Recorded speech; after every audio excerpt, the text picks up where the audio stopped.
हरे कृष्णा दोस्तों। सबसे पहले तो मैं अपने स्पिरिचुअल गुरु और जितने भी गुरु हैं मेरे, सारे देवी देवताओं, सारे ऋषि मुनि, जितने भी साधु महात्मा, सभी से मैं ये प्रार्थना करती हूँ कि मुझे वे सब आशीर्वाद दें और मैं इस गीता को आपके सामने सही ढंग से इंटरप्रेट कर पाऊँ, सही ढंग से आपके सामने विश्लेषण कर पाऊँ, ये आशीर्वाद मुझे दे। और मैं उस अनंत ब्रह्मांड के मालिक भगवान श्री कृष्ण से प्रार्थना करती हूँ कि वो मेरे विचारों में वो पवित्रता दे जिससे मैं सही ढंग से एक्सप्लेन कर पाऊँ। तो दोस्तों, आज हम लोग बात करेंगे फर्स्ट चैप्टर का पहला श्लोक के बारे में। पहला चैप्टर है अर्जुन विषाद योग। अब ऐसे तो इंट्रोडक्शन में मैंने आपको बताया कि 18 अध्याय हैं हमारे गीता में, 700 श्लोकाज हैं और पहला श्लोक वो एकमात्र धृतराष्ट्र के द्वारा कहा गया है। लेकिन सबसे पहले ये जो युद्ध हो रहा है, ये क्यों हो रहा है, किस वजह से हो रहा है। ऐसे तो राजा महाराजाओं में लड़ाइयाँ होती है, लेकिन यहाँ एक ही परिवार के दो भाइयों में युद्ध हो रहा है। तो ये युद्ध दर्शाता है धर्म और अधर्म की लड़ाई। एक जो पांडु पुत्र पांडव हैं वो धर्म का सहारा लेते हैं और दूसरा जो कौरव हैं वो अधर्म के रास्ते पे चलते हुए युद्ध करने आए हैं।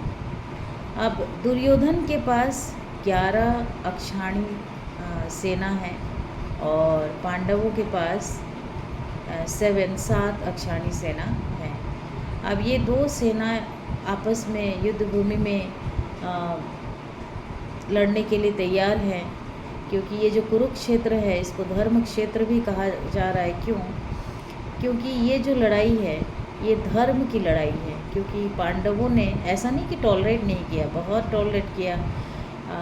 इसके पहले का जब आप देखेंगे कि पांडवों को वनवास दिया गया, अज्ञातवास दिया गया, पांडवों को आग लगाया गया, बहुत कुछ इसके बारे में हम लोग दूसरे किसी वीडियो में बात करेंगे। ऐसा नहीं है कि पांडव बिल्कुल पहले से ही युद्ध के लिए तैयार थे, बल्कि पांडव तो युद्ध करना ही नहीं चाहते थे। लेकिन यहाँ पर जब किसी के मन में धृतराष्ट्र है ना, जो कि राष्ट्र को अपने अधीन रखना चाहता हो, मतलब जो एक कंट्रोलर बन के सबको कंट्रोल, पूरे राष्ट्र को कंट्रोल करना चाहता हो, वो कभी ये नहीं चाहा कि मेरे भाई का पुत्र कौरव कहलाए। उसे उन्होंने हमेशा पांडु पुत्र कहा। तो इस तरह अधार्मिक जो विचार हैं वो उनके मन में सदा से ही पांडवों के प्रति था। तो हम कह सकते हैं कि ये युद्ध हमें क्या दर्शाता है कि धार्मिक और अधार्मिक शक्तियों का युद्ध है। तो ये जो हमारा गीता है इसके बारे में हम लोग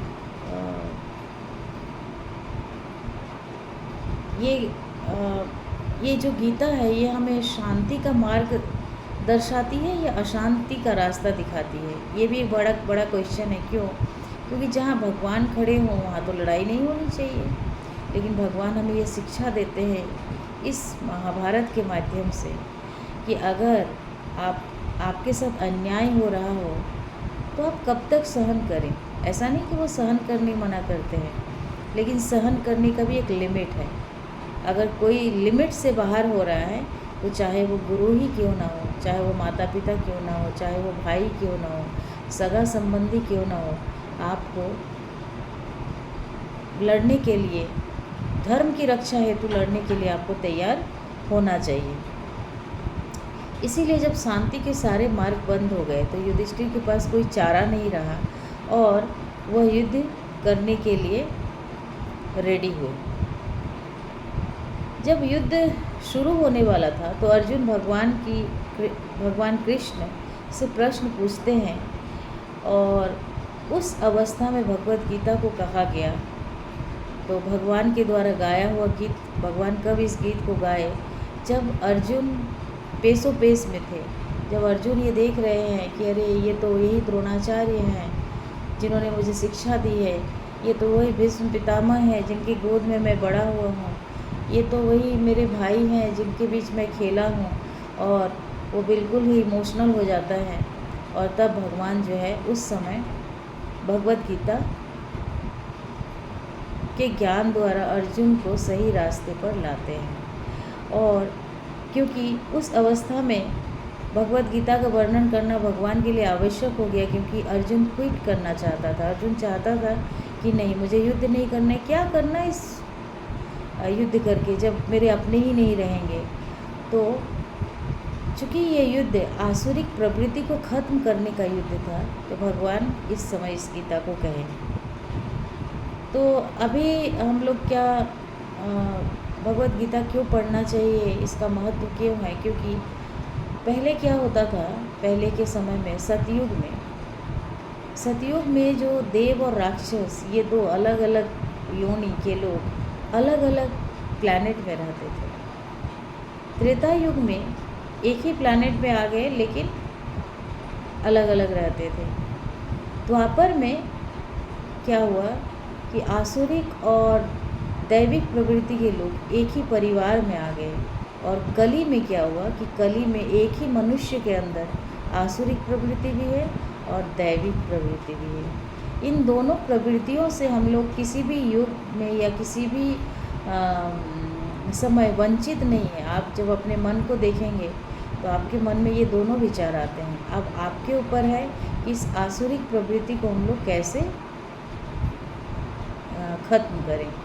तो जब भी हमको आसुरिक प्रवृत्ति को ख़त्म करने का या अपने अंदर करेक्शन का ज़रूरत होता है, तो भगवत गीता की आवश्यकता होती है। और भगवत गीता देव गुणों में वृद्धि करता है। भगवत गीता हमें क्या सिखाती है कि जीवन में आपको मान लीजिए रास्ता नहीं मिल रहा है, आपको समझ में नहीं आ रहा है कि मैं कहाँ फंस गया हूँ इस मृत्यु लोक में, जहाँ कि सभी लोग मरने वाले हैं, लेकिन फिर भी कोई ये नहीं समझ रहे हैं कि मृत्यु ही एकमात्र सत्य है, और कितने तरह तरह के पाप किए जा रहे हैं। तो इस मृत लोगों के नगरी में आपको अमृत प्राप्त करना हो, कैसे अमृत मिल सकता हो, अगर इसके लिए भगवत गीता का अध्ययन करना चाहिए। जन्म क्या है, ईश्वर कौन है, अच्छे लोगों के साथ बुरा क्यों होता है, और इन सारे सवालों का जवाब आपको भगवत गीता से मिल सकता है।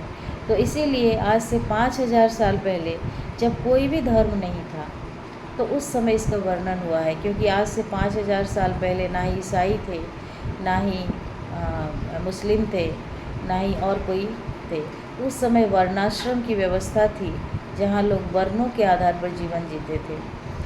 तो इसीलिए भगवत गीता कोई सांप्रदायिक ग्रंथ नहीं है। भगवत गीता को सभी लोग सुन सकते हैं, और इस भगवान ने क्या कहा, किस परिस्थिति में हमें क्या करना चाहिए, इस चीज़ों को समझने के लिए हम लोगों को भगवत गीता का पठन करना बहुत आवश्यक है। तो भगवत गीता का पहला श्लोक शुरू होता है। पहला श्लोक है, धर्म क्षेत्रे कुरुक्षेत्रे समवेतायुत्सव मामकः पांडवश्चैव किम कुर्वत संजय। इसका मतलब ये हुआ कि धृतराष्ट्र कहते हैं कि हे संजय, इसको धर्म क्षेत्र इसलिए कहा गया है क्योंकि वो धर्म की लड़ाई हो रही थी, जहाँ भगवान कृष्ण पांडव के साथ थे। तो कहते हैं कि मेरे बच्चे और पांडु के पुत्र, पांडवों मतलब पांडु के पुत्र एक साथ वहाँ पर असेंबल हो करके, मतलब एक साथ युद्ध भूमि में क्या कर रहे हैं। अब ये जिज्ञासा, अब देखिए पहला ही श्लोक ऐसा है जिसमें धृतराष्ट्र जो कि राजगद्दी पर हैं, जो उनके पिता के बड़े भाई हैं, वो क्या कह रहे हैं कि मेरे पुत्र और पांडवों के पुत्र। इससे आप अंदाज़ा लगा सकते हैं कि धृतराष्ट्र जो पांडवों को किस तरह से ट्रीट करते हैं और वो क्या चाह रहे हैं। उनके मन में एक फियर है, एक डर है कि कहीं मेरा बेटा मेरा जो कौरव है वो हार तो नहीं जाए, कहीं मेरी गद्दी छीन तो नहीं जाए। तो भगवत गीता को हम लोग, भगवत गीता के इस श्लोक से हम लोग ये माध्यम से ये समझ सकते हैं कि धृतराष्ट्र क्या है, चिंतित है। चिंतित है, क्यों चिंतित है? क्योंकि उसको कॉन्फिडेंट नहीं है उनको कि मेरा बेटा जीत जाएगा, कि कहीं ना कहीं उनको ये लग रहा है कि वो भगवान कृष्ण उन लोग के पक्ष में हैं और मेरा बेटा भले ही बहुत बड़े बड़े धुरंधर योद्धाओं के बीच घिरे हुए हैं, लेकिन फिर भी कहीं ना कहीं उनके मन में ये शक है। और सबसे बड़ा शक क्या है कि मेरा गद्दी ना छीन जाए, मेरा बेटा के साथ मेरे बेटे लोगों को ये राज्य खोना ना पड़े। तो देखिए क्या होता है कि स्वार्थ इंसान को किस लेवल तक पहुंचाता है, ये हमें उस जो कि अभी तो हम लोग कहते हैं कि ये कलयुग है, लेकिन ये कली में तो ये बहुत ज़्यादा ही हो गया है इन सारे गुणों का। लेकिन कली में आप देखते हैं ईर्ष्या है, जलन है, द्वेष है, सब चीज़ है और लोगों में। और कितना बड़ा बड़ा क्राइम हो रहा है, लोग अपनी पत्नी को मार रहे हैं, पति को मार रहे हैं, बेटा को मार रहे हैं स्वार्थ के लिए। और उस समय धृतराष्ट्र के मन में यही स्वार्थ था जो महाभारत के लड़ाई का एकमात्र कारण था। अगर वो स्वार्थी ना होते और अपने भाई के पुत्र को भी अपने पुत्र के जैसा व्यवहार करते तो आज ये महाभारत का युद्ध नहीं होता।